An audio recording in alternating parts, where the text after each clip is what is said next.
Hello guys, in this video ay ituturo ko sa inyo kung paano nga ba mag-transfer ng GCash to Maya. Okay? So ituturo natin yan. So bago ang lahat guys, please don't forget to hit the like, subscribe, pati na rin ang notification bell para lagi kang updated sa mga tutorial na gagawin natin.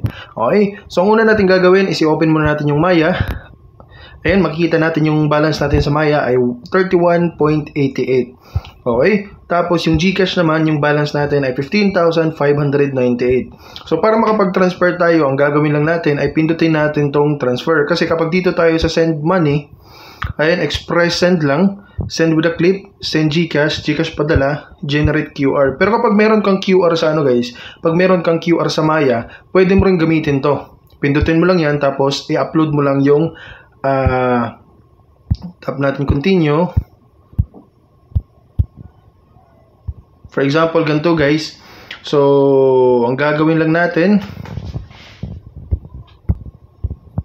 So, dito pala guys, ang QR na to ay mula sa GCash. So, ibig sabihin, hindi pala tayo pwedeng mag-request dito mismo sa send money. Okay? Kasi itong generate QR, mag-generate ka ng QR dito sa GCash at pwede mong i-share para sa lahat na magpapadala dito papasok sa GCash. Pero kung gusto mo ng QR doon sa Maya, tapos dito ka sa GCash magta-transfer, ang gagawin mo lang ay pindutin mo lang tong QR na nandito, i-scan mo or i-upload mo yung QR code kung saan ipapadala yung pera. Halimbawa ganito guys, QR, tapos upload QR, ito.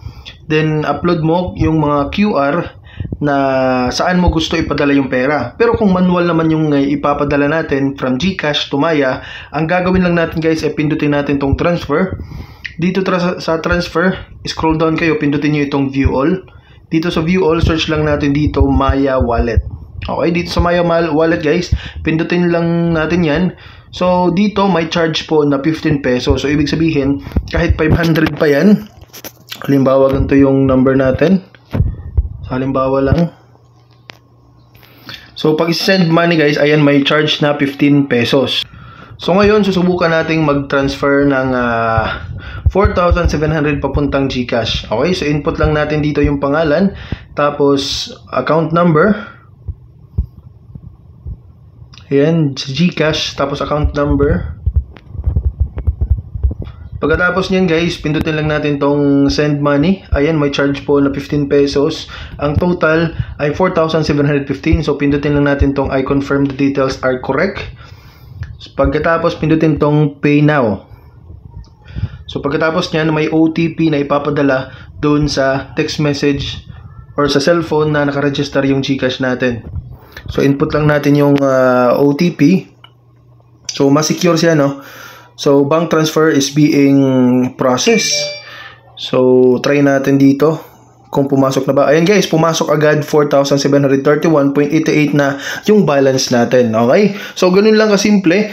Kapag ano naman guys, pa Maya to GCash, ang gagawin mo naman ay pindutin itong bank transfer din.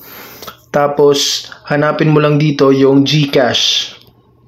So ayan guys, dito GCash, ayan, G Exchange Incorporated or GCash. So pindutin mo lang yan. So same details, enter amount, purpose, account number, tsaka account name. So same lang din. Pagkatapos mababalik doon sa ano. Pero hindi ko alam kung may charge pa.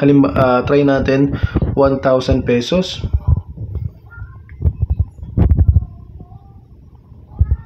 So try lang natin ito guys Makikita natin kung may charge ba dito. Ayan, same pa rin, 1,000, may charge ng 15 pesos. Pero sabi kasi nila na wala daw charge kapag 1,000 below. So, ibig sabihin, try nga natin sa 500 kung may charge pa rin na. Ayun guys, so hindi pa rin pala na ipatupad. Mukhang sa bank to bank transfer lang ata yung natanggal yung yung 15 pesos na transaction fee.